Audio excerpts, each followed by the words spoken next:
At 14, I was kicked out by my parents to make room for my pregnant sister. 10 years later, they came back begging only because my name is Kai and I'm 24. The defining injustice of my life, the moment it splintered into a before and an after, struck when I was 14. My parents, completely consumed by their idolization of my older sister Selena, then 17, and her unexpected pregnancy with a shiftless boyfriend named Derek, decided I was entirely expendable.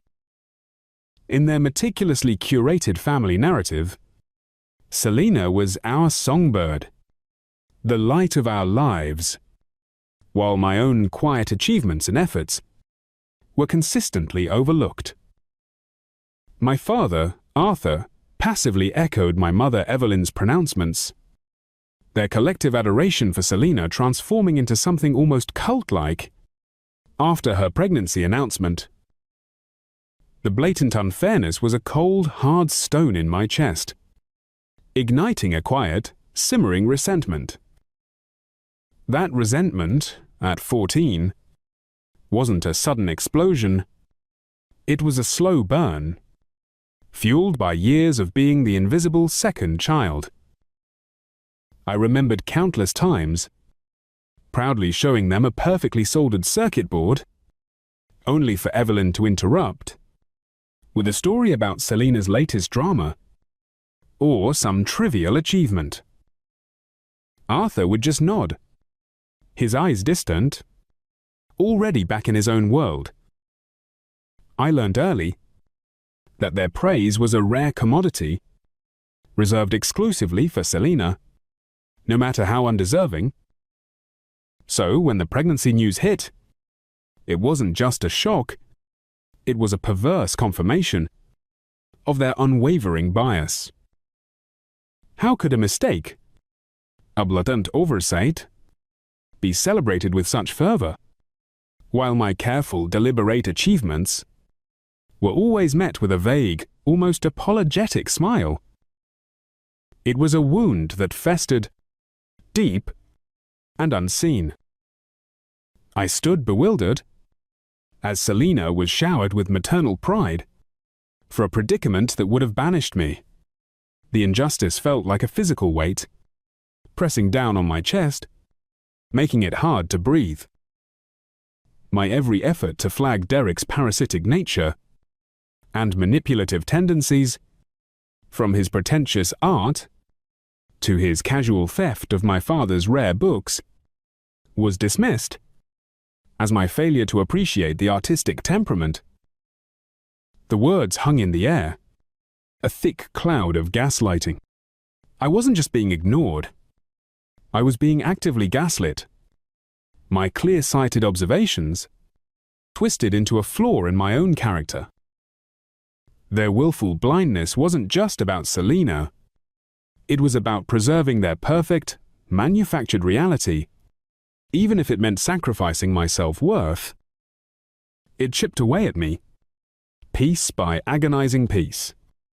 The slow erosion of being the perpetually secondary child, whose accomplishments were always in soft focus, instilled a deep sense of inadequacy. Yet, simultaneously, it forged a steely resolve. It was a paradox. The more they diminished me, the stronger grew my inner conviction to prove them wrong.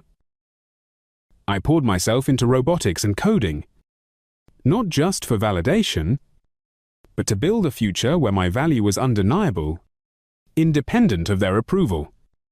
It became my quiet rebellion, a fortress built of circuits and code, where I was the undisputed master. The final, brutal blow came about 3 weeks after Selena's pregnancy was confirmed. Evelyn called a crucial family summit in the formal living room, a space reserved for guests, never for me. My stomach twisted with a chilling certainty, a cold dread that clung to my bones. I knew, with a certainty only a perpetually overlooked child can possess, that this wasn't good. This wasn't about my future. It was about their convenience. Selina made a dramatic entrance, complaining about morning sickness, her hand dramatically placed on her still flat stomach, while my parents fluttered around her, their faces alight with a sickeningly sweet concern. Perched on an uncomfortable antique stool, my position in that room perfectly mirrored my place in their cosmos. Irrelevant. I was a prop, an inconvenience, a problem to be solved. Evelyn, after a theatrical preamble about new beginnings and the sacred miracle of life, delivered the verdict. My room, the largest of the secondary bedrooms, was deemed ideal for a nursery, to ensure Selina a stress-free, serene environment. My sanctuary, the only place where I truly felt at peace, where my mind could wander freely among schematics and algorithms, thus being usurped. I was to be sent to live with my maternal great-aunt Martha in a small, isolated town in coastal Maine. It's only until the baby is settled, Evelyn trilled, her voice falsely bright, avoiding my eyes. Hickes skimmed past me. As if I were a piece of furniture she was rearranging. Arthur mumbled something about good for your character, his words hollow, devoid of any genuine conviction. His passive complicity burned deeper than Evelyn's active cruelty. He was the one who could have, should have, stood up for me, but never did. Selina then added her own cruel barb, delivered with a saccharine smile that didn't reach her eyes. Honestly, Kai, you're so self-sufficient. You'll be fine. And it's not like you use your room for much besides tinkering. The baby needs calm and positive energy, not the smell of soldering fumes. My sanctuary, my life, was being dismantled with less consideration than a potted plant. Her words were a direct assault, a deliberate attempt to trivialize my passion, to paint my very existence as a nuisance. A silent scream was trapped in my throat as they nonchalantly sealed my displacement. The air grew thick with their dismissiveness, each word a hammer blow against my already fractured sense of belonging. And when would this relocation occur? I managed, my voice a barely audible croak, struggling to keep it steady, to prevent the tremor of fear and nascent rage from giving way. Evelyn consulted her notebook, as if she were scheduling a dental appointment. End of next month? 4 weeks to sort your things. 4 weeks to excavate my roots, to pack away my entire universe of robotics, coding, and familiar comfort.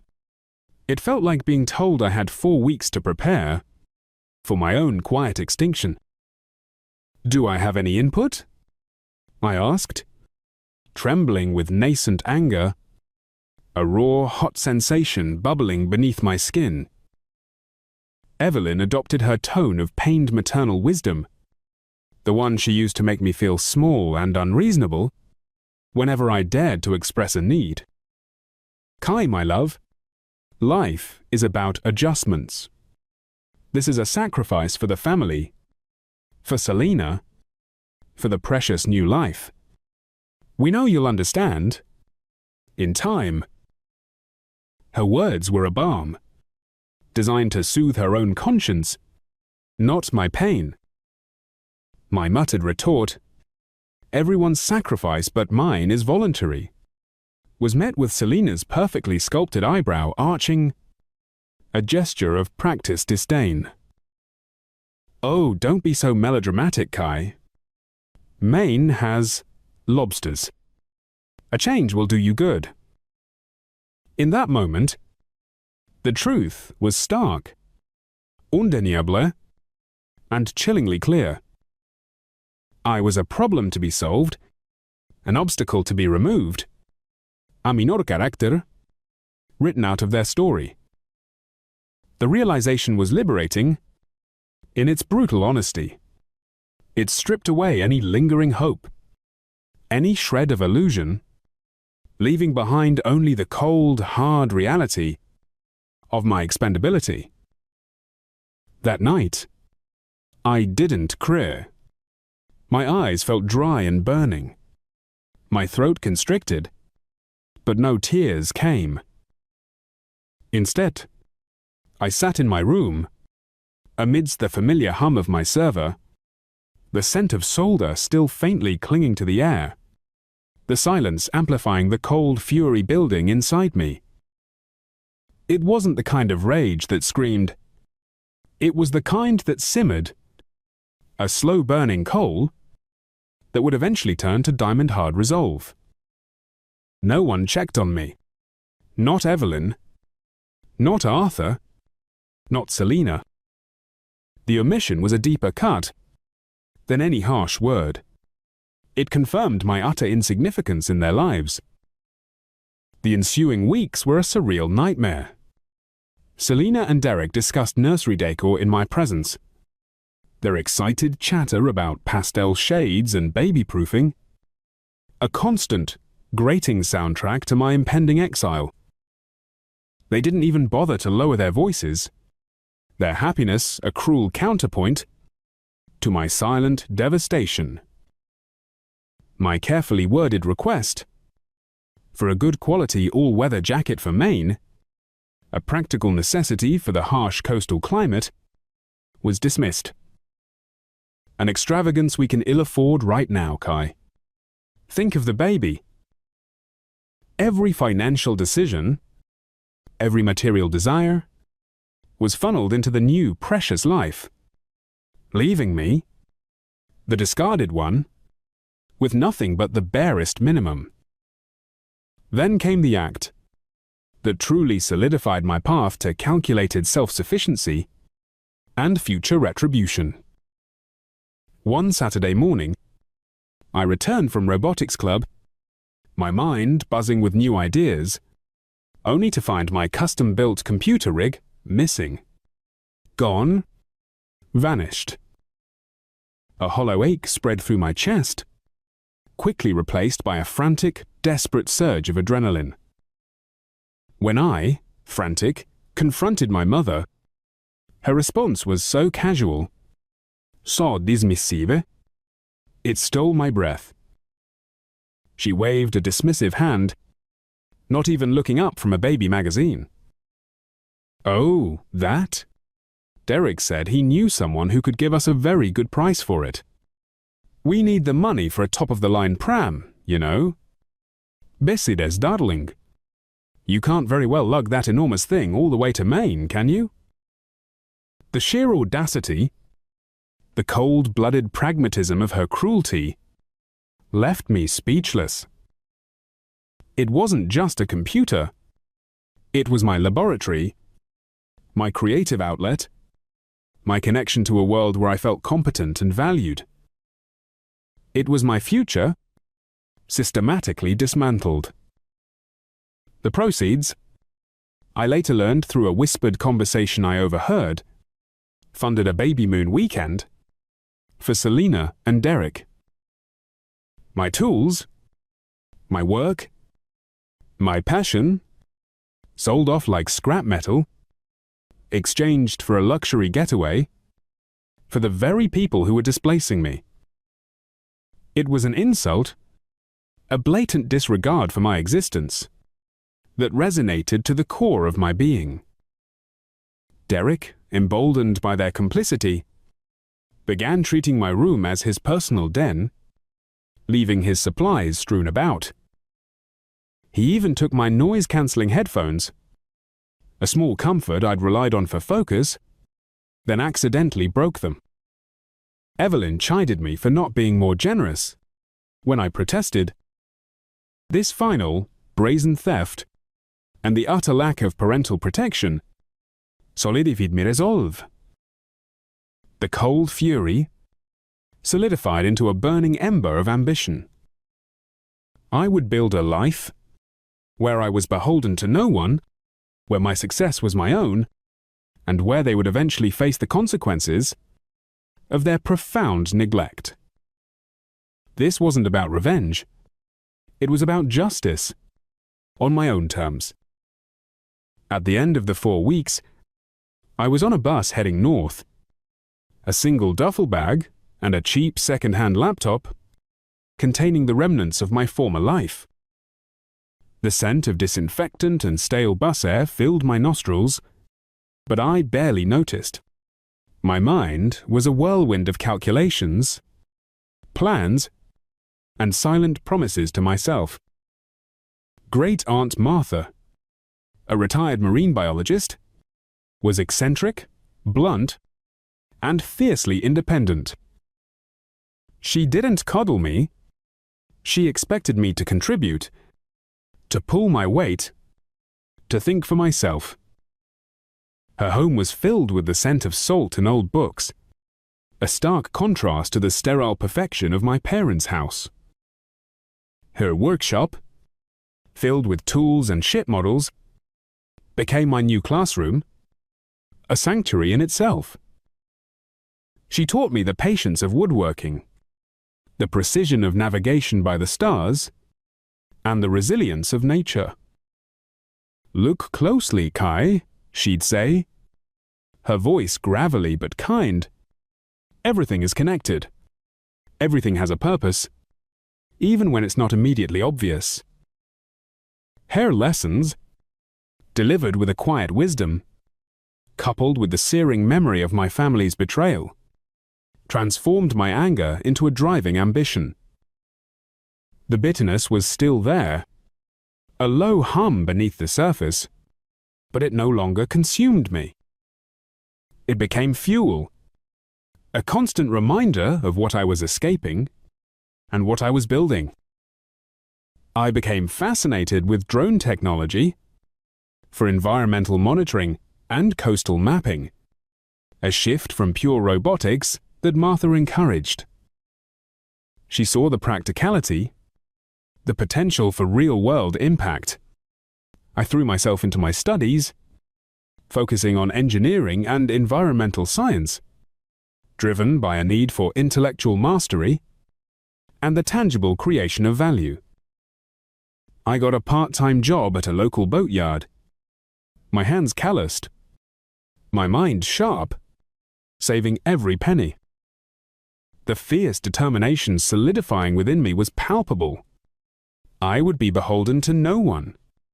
My future would be built on my own terms, with my own hands and intellect, a stark repudiation of the casual disregard I had endured. By the time I graduated high school, not only had I found a genuine passion, but I had secured a scholarship to a well-regarded engineering program specializing in UAV technology.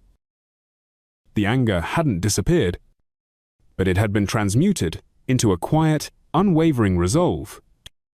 The resolve to build a life so unassailable, so successful, that their eventual collapse would highlight their mistakes, not diminish my worth. It was a long game, played with meticulous precision, and I was in it for the win. Between 18 and 24, I completed my degree, then a master's, and co-founded Aero Pioneer Solutions with a brilliant, equally driven classmate. We designed and deployed custom UAV systems for ecological surveying and infrastructure inspection.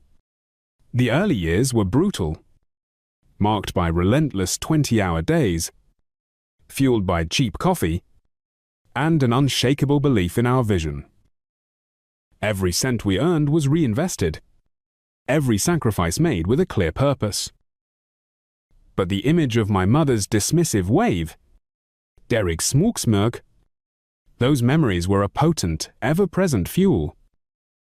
They were a constant reminder of the before, a stark contrast to the after I was painstakingly building. Today, Aero Pioneer is a respected niche player in a rapidly growing field. I live in a comfortable house, I bought myself, free from the lingering shadow of past neglect. I am secure, respected, and, most importantly, free. My success was not just about personal achievement. It was about building the very foundation of my calculated, long-game retribution. Not a vengeful outburst, but a carefully constructed, undeniable demonstration of self-worth that they had denied. Then, one crisp autumn afternoon, as leaves swirled outside my panoramic office window, my office phone chimed, an unfamiliar Maryland number. A cold premonition snaked down my spine, tightening its grip around my heart. It was a familiar feeling, one I hadn't truly felt since I was 14. It was my mother, Evelyn, her voice thin and brittle, stripped of its usual theatricality, a ghost of her former self. "Kai, it's about Selena," she stammered, words tumbling out in a rushed, disjointed torrent, laced with desperation. Derek, he was a monster, a sophisticated, predatory conman. He embroiled Selena in fraudulent investment schemes, forged her signature on high-interest loans, then he vanished. Left her with crippling, astronomical debt, the threat of serious legal charges, and a daughter. My niece, Mabel, now 10 years old, whom I had never met. The name hung in the air, a sudden, unexpected anchor in the swirling chaos of Evelyn's confession. My parents, I gleaned, had been secretly bankrolling Selena's ruinous lifestyle for years, systematically depleting their own savings, shattering their social standing, their carefully constructed facade of prosperity, crumbling around them. Evelyn's voice, once commanding, a weapon of subtle manipulation, was now the voice of someone utterly broken, defeated. In the background, I heard my father, Arthur, making choked noise, a pitiful sound of a man brought to his knees. Evelyn's voice cracked completely, dissolving into racking sobs, raw and unrestrained. We're ruined. Utterly ruined. Arthur lost his partnership. His pension isn't enough. We've mortgaged the house to its limits trying to help Selena. Mabel needs so much. Her school fees, her clothes, her future. She paused, gulping for air, the sound of her ragged breathing amplified by the phone line. "We heard. Your company, Aero Pioneer, that it's quite successful. That you're doing very well." Her voice dropped to a near whisper, laced with shame and desperate hope, a humiliating plea. "Kai, please. I know we have no earthly right to ask. Not after everything. But could you find it in your heart to help us? Not for us. Not for Selena, even. But for Mabel. For your niece. She's an innocent child." Then, a new sound, a faint, choked sob, unmistakably Selena's. "Kai, I'm so sorry. I was such a fool. Such an arrogant, blind, selfish fool." It was the first unequivocal apology I had ever heard pass her lips. However belated, however born of utter desperation, the words felt like lead, heavy and hollow.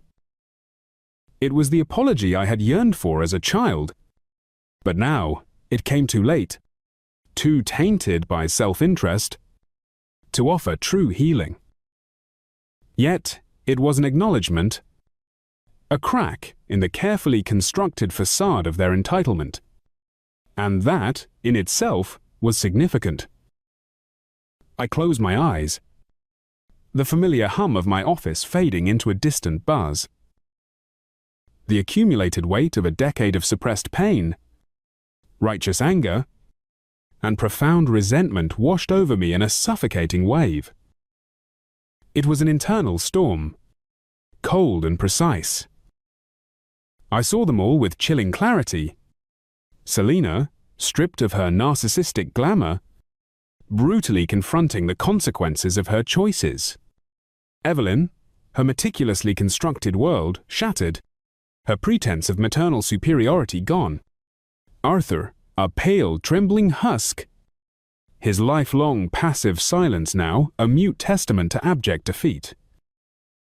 This was the moment I had quietly, perhaps subconsciously, prepared for. The scenario had played out in the dark corners of my mind countless times, but the reality was far more complex than I had imagined.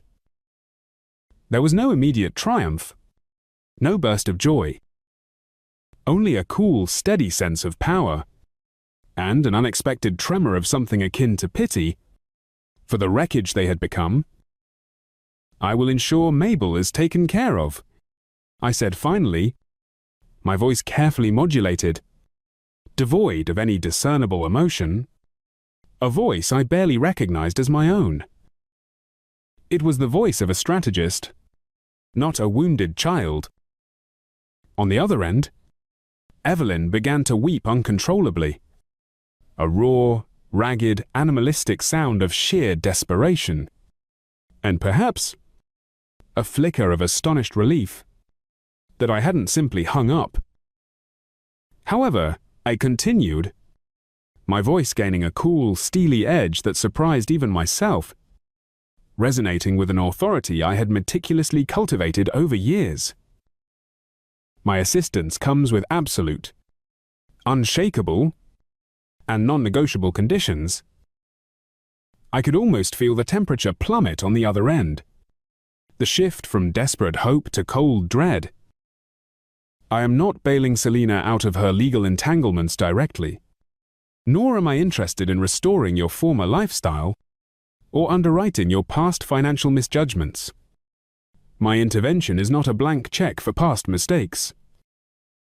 I will establish an irrevocable, professionally managed trust fund, specifically for Mabel's education, her healthcare, and her essential, age-appropriate living expenses. This trust will be administered by an independent financial advisor and a corporate trustee lawyer of my choosing, based here in Oregon.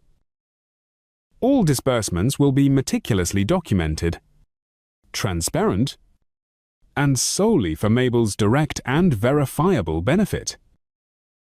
You, Mother, and Selina will have absolutely no direct access to or control over these funds.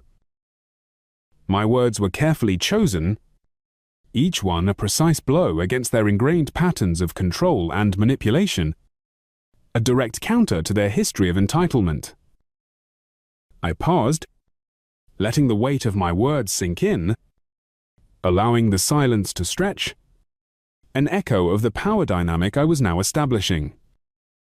My father, Arthur, if he is willing and able, can be designated to receive quarterly, audited statements of the Trust's activities for the sole purpose of ensuring transparency regarding Mabel's welfare. However, he will possess no discretionary power whatsoever over the allocation or distribution of the funds. It was a test for him, a chance for him to take a responsible role, albeit a limited one, free from the enabling patterns of the past. There was a stunned silence, broken only by Evelyn's ragged breathing.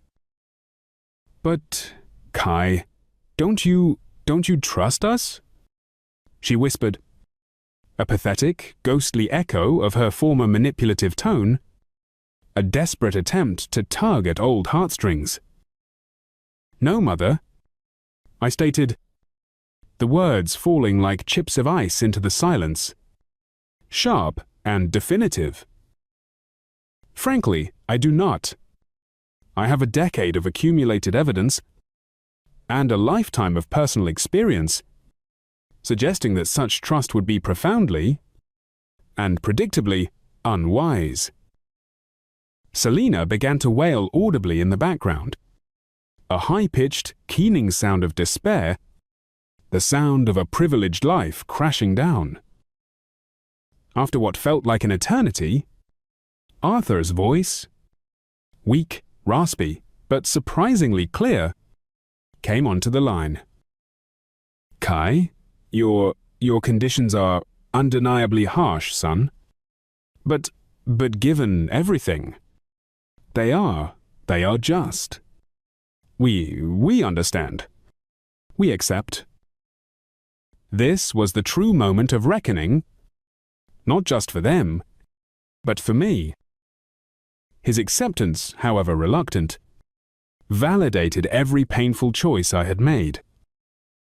The balance had shifted, irrevocably. My final conditions were specifically for Selina, designed not merely to punish, but to force genuine accountability and break her ingrained entitlement, to compel her towards real growth. Firstly, she was to cooperate fully and truthfully with any and all legal proceedings against Derek Moreau, even if such cooperation revealed the full extent of her own poor judgment, naivety, or willful blindness. No more hiding behind passive victimhood. Secondly, she was to immediately seek and diligently attend professional psychological counseling with a therapist specializing in issues of accountability, codependency, and decision-making, with verifiable progress reports submitted to a neutral third party I would designate. This was not a suggestion. It was a mandate for self-reflection and change. And thirdly, and most crucially, she was to find and maintain any form of legitimate, verifiable employment, however humble, contributing a designated percentage of her earnings, however small, towards Mabel's daily care and household expenses, thereby demonstrating a tangible, consistent effort toward personal responsibility and contribution. No more living off others, no more expecting things to be handed to her. Selina, her voice choked with tears and barely coherent, agreed to everything. The wheels of my retribution were now firmly set in motion, not as an act of petty revenge, but as a deliberate restructuring of their reality, forcing them to confront the consequences of their choices. I flew out to Maryland a week later, booking myself into an anonymous business hotel, avoiding the possibility of staying in the house that had once been my cage. The meeting at my parents' once immaculate, now visibly tired and somewhat shabby, Bethesda home was one of the most strained, emotionally fraught, and profoundly uncomfortable experiences of my life. The air was thick with unspoken recriminations and raw shame. Arthur, Evelyn, and Selina were pale, diminished shadows of their former selves, their characteristic self-assured entitlement long extinguished. The sheen of prosperity and effortless superiority was gone, replaced by a weary resignation. They looked, simply, broken. There was no joy in this sight, only a quiet, almost melancholic satisfaction. And then there was Mabel, a quiet, watchful 10-year-old girl, with Selina's dark, wavy hair, and, startlingly, a pair of thoughtful, analytical grey eyes. Eyes that reminded me so much of my own at that age, and perhaps of Aunt Martha's. She clung nervously to her grandfather's hand, absorbing the palpable tension with an unnerving, childlike solemnity. Her presence was a sudden, unexpected warmth in the cold, calculated atmosphere I had created. She was an innocent, a beacon of hope in the debris of their lives. As I was preparing to leave, after outlining the legal and financial practicalities of the trust, with my lawyer present via video conference, Arthur walked me out to my rental car. The silence between us was heavy, laden with decades of unspoken resentments and missed opportunities. "I was a weak man, Kai," he said, his voice raspy, barely above a whisper, his gaze fixed on some distant point, avoiding my eyes. "A coward, really. I always took the path of least resistance. I failed you profoundly, as a father. There isn't a day that goes by that I don't live with that shame, that deep, abiding regret." He finally admitted it. The words which I had secretly longed to hear for years felt strangely muted now. I nodded, unable to offer absolution or comfort. His confession, however belated, was a small cracked window into his own internal suffering, a painful insight into the passive man who had always chosen comfort over courage. "Look after Mabel, Dad," I said finally, my voice softer than I intended, a flicker of something akin to care breaking through my carefully constructed detachment. "She deserves a stable, loving, and predictable environment, more than any of us ever had in this house." This was not forgiveness, but a directive. A test of his belated moral awakening, a chance for him to find some shred of purpose.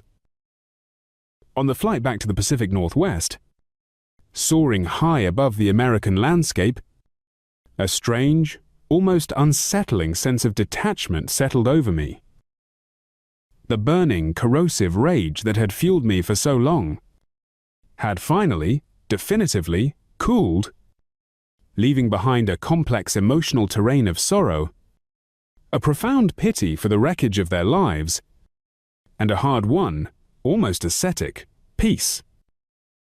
They had sown the wind of their favoritism, their narcissism, their willful blindness.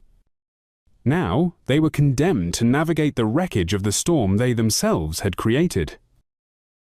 I, the boy who was once deemed an inconvenient afterthought, a disposable pawn, had, through a combination of luck, resilience, and the kindness of a few key individuals, learned to build my own wings, to chart my own course, to fly above the tempest. My meticulously executed intervention was the final, satisfying act of reclaiming my narrative, of ensuring justice on my terms. It was a victory, but a quiet, deeply personal one, devoid of celebratory shouts. Perhaps, over many years, a tentative, cautious, carefully curated relationship with Mabel could be built. Perhaps even Arthur, in his twilight years, could find some measure of redemption through consistent acts of care for his granddaughter, a role he had never truly fulfilled as a father. But for now, the quiet, undeniable knowledge that I possessed the strength, the resources, and the moral clarity to help, to intervene, to protect an innocent child, all on my own terms, without sacrificing an iota of my hard-won integrity or independence. That, I realized, was a complex, bittersweet, and ultimately deeply satisfying form of closure. My path of measured retribution had led not to bitterness, but to my freedom. Timeline clarification. I am 24. I was 14 when I was sent to Maine. Selena was 17 when she got pregnant. She is now 27. Mabel, my niece, is 10. The trust for Mabel is operational, managed by professionals, ensuring her needs are met without enabling further dysfunction. A direct outcome of my controlled intervention. As for Selena, the path to redemption, or even just to stable functionality, 5 number is proving to be a long and arduous one.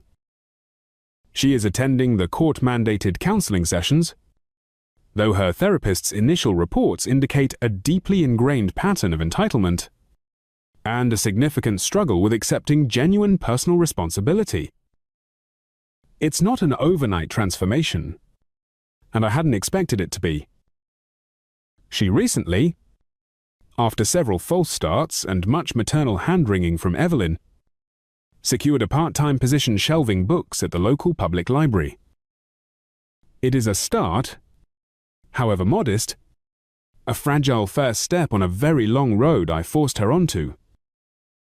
Evelyn is finding it exceptionally difficult to adapt to a life devoid of financial extravagance and social preening.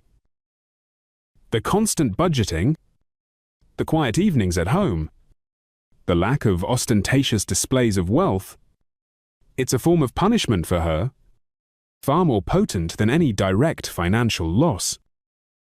Meanwhile, Arthur, in a surprising late-life development, seems to be slowly, tentatively, stepping into a more active, responsible role within their diminished household and, most importantly, in Mabel's daily upbringing.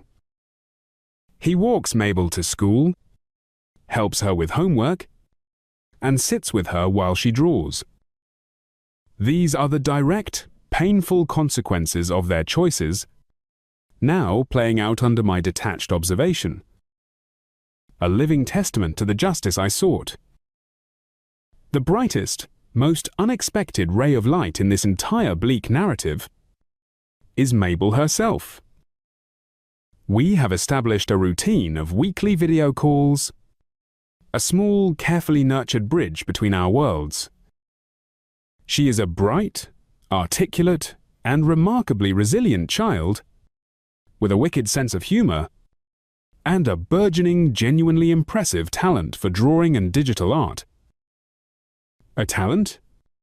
I note with a certain ironic satisfaction. That seems to far outstrip any artistic pretensions ever harbored by her biological father, Derek. I've been sending her professional-grade art supplies and age-appropriate graphic design software, silently encouraging her burgeoning creativity. We talk about her schoolwork, her friends, her dreams. She is fascinated by the drone footage Aero Pioneer captures of remote wilderness areas, her young mind alight with curiosity. I see so much of my own younger, searching self in her thoughtful, curious eyes.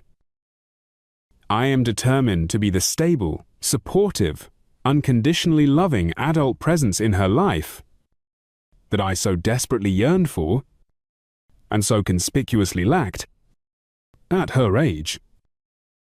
My protection of her is the true triumph, a cycle broken on my own terms.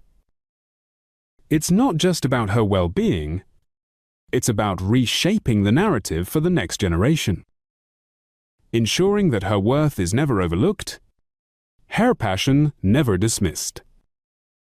To those who would say I should have turned my back, I considered it. The thought, cold and tempting, certainly crossed my mind in those initial moments of hearing Evelyn's broken voice. But Mabel is innocent. She carries no blame for the generational failings of her family. My intervention is not for them. It's for her. It's to break a cycle using the power I painstakingly built. And no, 5 number, there will be no return to Maryland for me, beyond brief, necessary visits for Mabel. My life, my work, my future, they are rooted in the clear air and innovative spirit of the Pacific Northwest. The place where a discarded boy learned to build wings and dictate the terms of his own powerful, self-made existence, unburdened by the ghosts of the past. It is here, in my own carefully constructed world, that I found not just success, but a profound and lasting peace.